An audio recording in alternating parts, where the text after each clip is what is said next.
सरपंच साहब, हमारे वार्ड में सोलर पैनल की बहुत कमियां हैं। कुछ सोलर पैनल पिछले साल लगे भी थे, ये सब अब बंद अवस्था में पड़े हैं। उनकी कभी मरम्मत नहीं कराई जाती। ऐसा लगता है कि जैसे बस वो शोपीस के लिए लगा दिए गए हैं। ऊपर से हमारे गांव में ज्यादातर समय बिजली भी नहीं रहती है। रात में थोड़ी देर आकर फिर चली जाती है। इससे रात में चारों ओर अंधेरा छा जाता है और हमारे गाँव वाले बड़े परेशान रहते हैं। इसीलिए मेरी आपसे अनुरोध है कि आप हमारे वार्ड की समस्या का प्राथमिकता से जल्द ही समाधान करें। प्रधान जी, कुल लाइट गिला तो कुल सोलरवा तो आप ही टोला लगा, हमें के टोला लगते नहीं किया। रतिया भर अनियार रात है, आपकी टोला उजाड़ रहा था, हमारे टोला अनियार रात है। बताओ कैसे अनियार चली? गिर पड़ी तुम चटाई आई तुम क्या हुई? आपकी बात सही है, आपको टोला भी लगे आराम हो गया। देखा थी कहाँ से स्टार्ट पाए। अरे भैया हुई समय लगेगा। हाँ तो जल्दी करो प्रधान जी।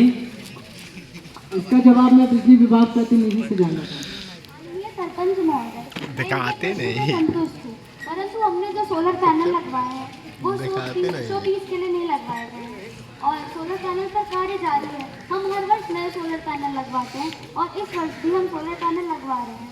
और रही समस्या रात को बिजली कटने की, हम इस पर जरूर ध्यान देंगे।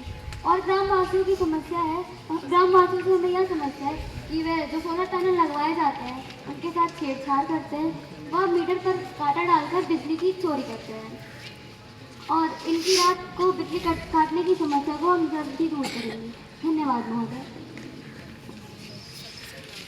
माननीय सरपंच महोदय, हमारे गांव को जोड़ने वाली मुख्य सड़क के हालात बहुत ही खस्ते हैं। साथ ही उसमें बहुत से गड्ढे भी हैं, जिसके कारण बड़े वाहन गांव में आना ही नहीं चाहते हैं। महोदय, हमने आपको वोट देकर क्यों चुना था? क्या इसी दिन के लिए कि सड़क के जर्जर हालातों की वजह से आए दिन कोई ना कोई दुर्घटना होती रहे? सरपंच जी, जिस दिन आपके साथ कोई दुर्घटना होगी उस दिन आपको सड़क अभाव का आभास होगा। भगवान न करे ऐसी कोई दुर्घटना हो। अतः आपसे विनम्र निवेदन है इस समस्या का जल्द से जल्द समाधान हो। प्रधान जी, हमरे लड़कन पर देखो रास्ते में से घूम गई, आप ही कारण हो ही सब। हमरे लड़कन बिया ना है तो आप पछतावा जाए।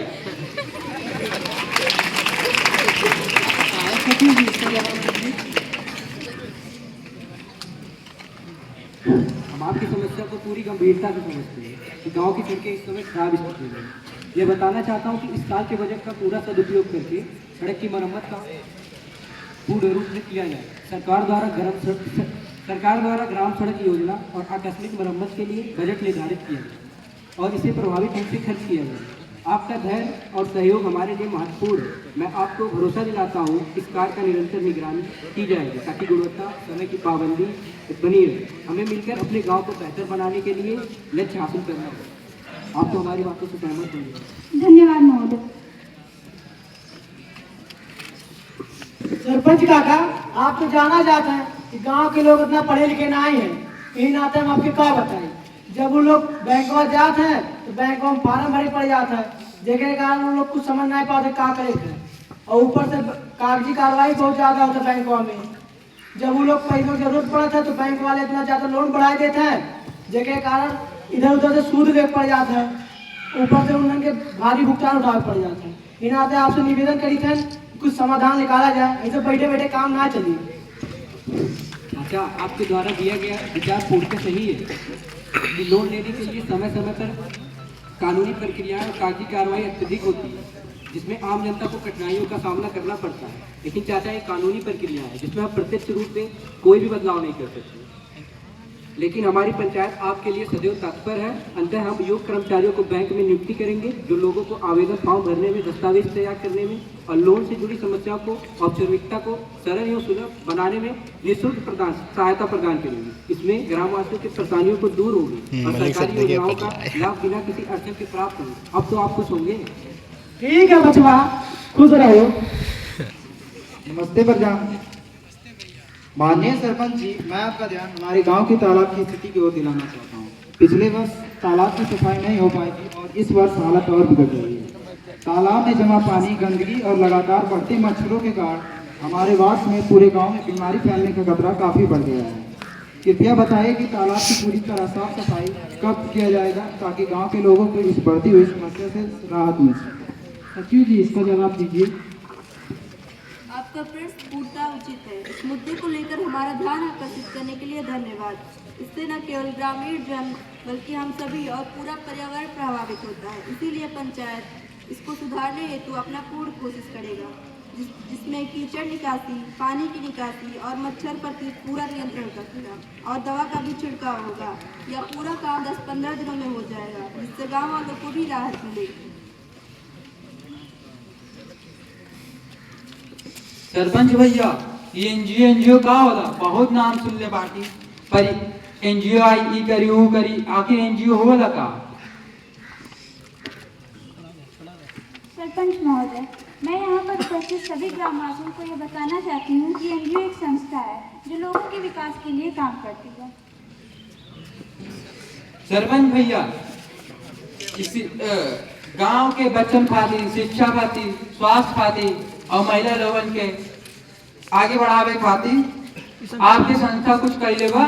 जी हाँ, हमारी संस्था गांव के 3 मुख्य क्षेत्रों पर काम कर रही है। शिक्षा के लिए ट्यूशन की व्यवस्था जारी कर रही है, स्वास्थ्य के लिए मासिक स्वास्थ्य जांच शिविर और महिलाओं की आत्मनिर्भरता के लिए सिलाई, कढ़ाई, हस्तशिल्प और स्वरोजगार प्रशिक्षण।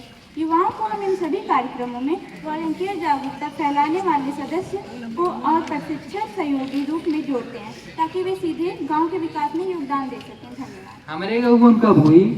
आपके गाँव में भी जल्द होगा। हाँ, तो जल्दी करो। प्रधान जी, मैं यह जानना चाहता हूँ कि स्वयं सहायता समूह के द्वारा महिलाओं के आर्थिक विकास तथा उन्हें आत्मनिर्भर बनाने के लिए कौन कौन से कार्य किए जा रहे हैं, क्योंकि महिलाओं को अनेक समस्याओं का सामना करना पड़ रहा है। उन्हें समय से आर्थिक मदद नहीं मिल पाती है तथा उनके द्वारा बनाए गए सामान बाजार में सही से नहीं पहुँच पाते। उनके सामान घर में पड़े पड़े सड़ जाते हैं और इस प्रकार उनका आर्थिक विकास नहीं हो पा रहा है। मैं इस विषय में स्वयं सहायता समूह से जानकारी प्रदान करने की गुजारिश करता हूँ। इसका जवाब एसएसजी मेंबर दीजिए। महोदय, आपका प्रश्न बहुत महत्वपूर्ण है, पर मैं आपकी जानकारी के लिए बता दूं कि महिलाओं को आत्मनिर्भर बनाने व उन्हें रोजगार देने में स्वयं सहायता समूह अपना पूरा प्रयास कर रहा है। आप तो जानते ही होंगे कि महिलाएं घरेलू स्तर पर अचार, जाम, मुरब्बे, हस्तशिल्प और टोकरियां जैसे बनाती हैं। हम उन्हें बाजार तक भी पहुंचाते हैं और उसका अच्छे दाम भी मिलते हैं उन्हें, ताकि उनका आर्थिक विकास हो। और रही बात उनके कौशल विकास की, तो महिलाओं को कढ़ाई, सिलाई इत्यादि चीज़ें सिखाई जाती हैं ताकि उनका कौशल विकास हो, वे आत्मनिर्भर बने और वे अपना काम स्वयं कर सकें। प्रधान जी, महिलाओं को ज़्यादा से ज़्यादा आत्मनिर्भर बनाने में और रोजगार देने में हमें पंचायत की भी जरूरत पड़ेगी। जी, पूरा सहयोग मिलेगा। हमारा उद्देश्य है कि गांव की सभी महिलाएं आत्मनिर्भर हों और खुद का विकास स्वयं कर सकें। धन्यवाद महोदय। अरे जय राम हो प्रधान। जय राम भैया। अरे तोहरा के एक काम देने रानी हो ना कैला तू। बाबा का देखा प्रधान जी, ये जाति प्रमाण पत्र हमके बहुत परेशान कर दे ले बा। बताओ, अगर हम कहो भी एडमिशन करावे जाते ही या फिर नौकरी के लिए जावत है तो हमसे जाति प्रमाण पत्र मांग लेते हैं। हम यह ना समझ पावत है कि आखिर हम काहे प्रमाणित करत है कि हमारी जाति ही है। कृपया एक बतावल जाए, हमें बहुत समस्या पैदा करत है। काहे कि आप कुछ करल लाए जाते हैं ऐसा। माननीय सरपंच महोदय, हम ये जानते हैं कि गांव वालों के लिए यह कठिन प्रक्रिया या हो सकती है क्योंकि इन्हें इसके बारे में उतनी जानकारी नहीं होती है। जाति प्रमाण पत्र एक महत्वपूर्ण प्रक्रिया है। इसका आवेदन करने से पूर्व मुझे यह सुनिश्चित करना होता है कि आपके पास आवश्यक दस्तावेज समुचित रूप से हैं या नहीं। इसके लिए यह आवश्यक है कि आपके पास आधार कार्ड हो और वो मोबाइल नंबर से लिंक हो। क्या आपके पास आधार कार्ड है? अरे आजकल बच्चा के पास आधार कार्ड रहा है, खाना पीना कुल आधार कार्ड से होता है। हम यह ना समझ पाए थे, हमें खुद का पैसा बैंक ऑफ जाए पर था निकाले खती तो वो खती आधार कार्ड मांग जाता है। हमारे सब भाई के पास आधार कार्ड है, आप बनवाओ जल्दी। इसके बावजूद भी अगर आपको कोई समस्या आती है तो आप रोजगार सेवक से भी सहायता ले सकते हैं। हम ये पूरी कोशिश करेंगे कि आपको जाति प्रमाण पत्र से संबंधित कोई परेशानी ना हो। धन्यवाद सरपंच। उम्मीद है आप सबकी समस्याओं का समाधान हुआ होगा। अगर आप इससे भी ना सहमत हैं तो नियमित अधिकारी से मिल लीजिए और हमसे व्यक्तिगत रूप से भी मिल सकते हैं। और सभी प्रस्ताव पर मतदान किया जाएगा। जो सदस्य इसके समर्थन में है वह हाथ उठाएंगे।